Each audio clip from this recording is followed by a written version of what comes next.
ಇದು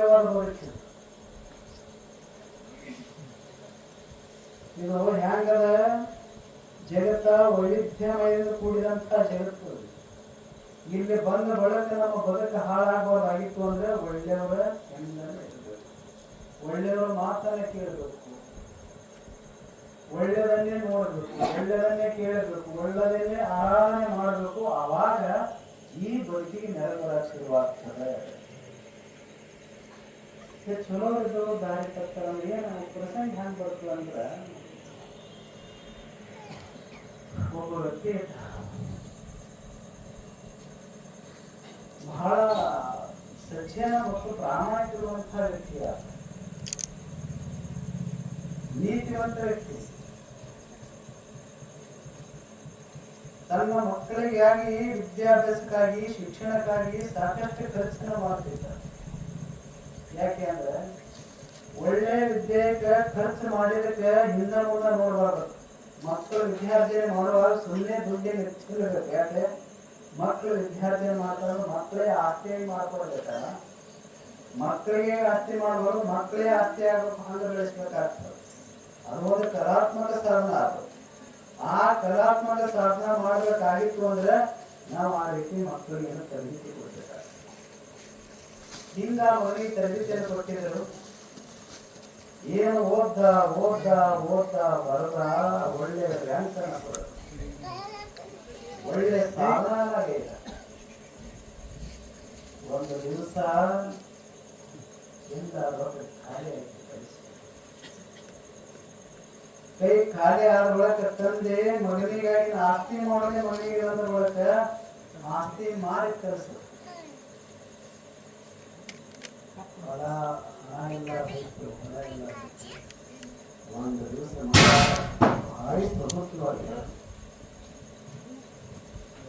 ಹುಟ್ಟುವಾಗ ತಾಯಿ ಸಂತೋಷ ಪಡಬೇಕು, ಬೆಳೆಯುವಾಗ ತಂದೆ ಸಂತೋಷ ಪಡಬೇಕು, ಬೆಳೆದ ನಿತ್ಯ ಬಳಕ ಕಾರ್ಯನಿರ್ವಹಿಸುವ ಸಮಾಜ ಸಂತೋಷ ಪಡಬೇಕು ಅಂತ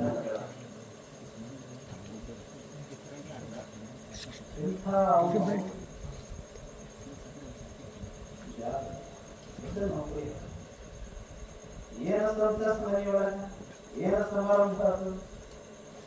ಇಷ್ಟೆಲ್ಲ ಬೋರು ಚಿಂತೆಲ್ಲ ಮಗ ಒಂದು ನೌಕರಿ ಹಿಡಿದಲ್ಲ, ಇನ್ನೇನು ಹೊರ ಗಳಿಸಬಹುದು, ಮನೆ ಕಟ್ಟಬಹುದು, ಹೋದ ಹಣ ಮತ್ತು ಸಂಪಾದನೆ ಮಾಡಿ ಕೂಡಿಸಬಹುದು ಅಂತ ದೊಡ್ಡ ನೌಕರಿ ಹಿಡಿದ. ಸುಮಾರು ಎಲ್ಲಾ ಕೂಡಿ ಒಂದು ತಿಂಗಳಿಗೆ 1.5 ಲಕ್ಷ ಅಂದ್ರೆ 7 ಲಕ್ಷ ರೂಪಾಯಿಯನ್ನು ಕೊಡುವಂತಹ ಎಷ್ಟು ಸಂತೋಷ ಆಗ್ಬೇಕಾಯ್ತು. ಇಷ್ಟೆಲ್ಲ ಕಷ್ಟಪಟ್ಟ ಬಳಕ ಒಂದು ಸಿಕ್ಕ ನಾವು ಮಾವಿನ ಗಿಡ ಹಚ್ಚುವಾಗ ಗಿಡ ಬೆಳೀತು ಅಂತಂದ್ರೆ ಬರೀ ಅದ್ರ ತಪ್ಪಲ ಮಾಡಿದೆ ಅಂದ್ರೆ ಮುಂದೆ ಕಾಯಿ ಆಗುದಿಲ್ಲ. ಸಣ್ಣ ಮಕ್ಕಳು ಇದ್ದಾಕರೆ ಅವ್ರು ವಿದ್ಯಾಭ್ಯಾಸ ಮಾಡದೆ ಹಂಗೆ ಅವ್ರು ಬರೀ ಸುಮ್ಮನೆ ದುಡಿಸಿದೆವು ಅಂದ್ರೆ ಅವ್ರ ಮುಂದೆ ಬೆಳವಣಿಗೆ ಆಗುದಿಲ್ಲ. ನೀ ಹೂ ಹರಿಯದ ಬಿಡು, ಕಾಯಿ ಹರಿಯದ ಬಿಡು, ಗಿಡನ ನೀರ್ ಹಾಕಿ ದೊಡ್ಡ ಮಾಡು. ಮುಂದೆ ಗಿಡ ದೊಡ್ಡದಾಯ್ತಂದ್ರೆ ತಪ್ಪಲು ಕೊಡ್ತದ, ಹೂ ಕೊಡ್ತದ, ಕಾಯಿ ಕೊಡ್ತದ. ಸಣ್ಣ ಮುಟ್ಟಿಬಾರ, ದೊಡ್ಡ ಆಗೋದಕ್ಕೆ ಏನ್ ಮಾಡ್ತೀವಿ. ಹಾಗೆ ಏನೋ ದುಡಿಯದೆ ಅವನ ಹಿಂದೆ ಏನೋ ಬಯಸದೆ ಎಲ್ಲ ಹಣ ಕೊಟ್ಟು ಜಮೀನು ಮಾರಿ ಅವ್ನು ಏನ್ ಮಾಡಿದ್ರು, ನೌಕರಿ ಏನು ಹಚ್ಚಿ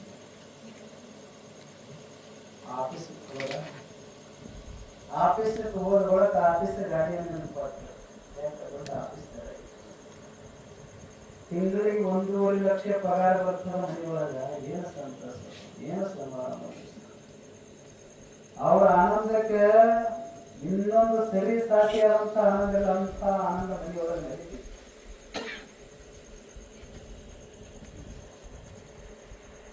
ಮನೆಗೆ ಮಗ ಬಂದ ಬೆಳಕ ಆರಾಧನೆ ಅವನಿಗೆ ಆರ್ತಿ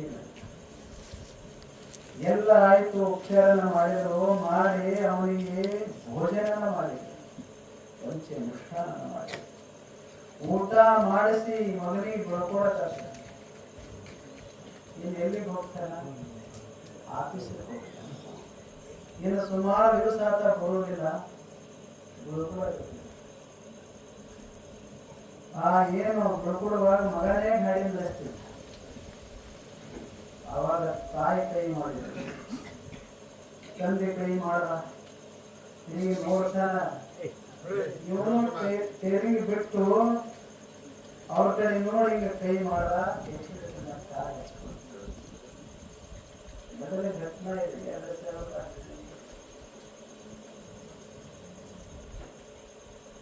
2000 ಆಕ್ಸಿಡೆಂಟ್ ಕಾರ್ ಹೆಚ್ಚು ಕೂತು ಕೈಯೊಳಗೆ ತಪ್ಪಿತ್ತು, ಗಾಡಿ ಹೋಗಿ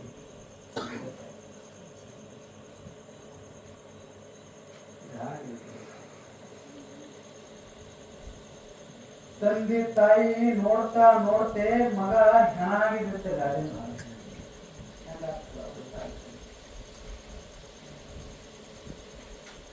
ಇಡೀ ದುಡಿದು ತಮ್ಮ ಮೈಯನ್ನು ಎಲ್ಲವನ್ನ ಸವಿಸಿ ಇದ್ದ ಆಸ್ತಿಯನ್ನು ಮಾರಿ ಇರುವ ದುಡ್ಡೆಲ್ಲ ಹಾಕಿ ಮಗನಿಗೆ ಪ್ರಬುದ್ಧವಾಗಿ ಮಾಡಿದ್ರು. ಇಷ್ಟೆಲ್ಲ ಕಷ್ಟಪಟ್ಟು ತಿಂಗಳಿಗೆ 1.5 ಲಕ್ಷ ಪಗಾರ ಅಂದ್ರೆ 1.5 ಲಕ್ಷ ಪಗಾರನ್ನು ತೋಳ್ಬಂದು ಬೆಳೆಸಿದ್ರು. ಎಲ್ಲ ಏನು ಕನಸು ಕಂಡಿದ್ರು ಆ ಕನಸೆಲ್ಲ ನೆನಸು ಆಗಿತ್ತು. ಹಾಗೆ ಸಂತೋಷ ಪಡುವಂತ ಸಮಾರಂಭದಾಗ ಏನಾಯ್ತು ಅಂದ್ರೆ ಮಗ ಇವರು ಇಲ್ಲ ಚೆನ್ನಾಗಿ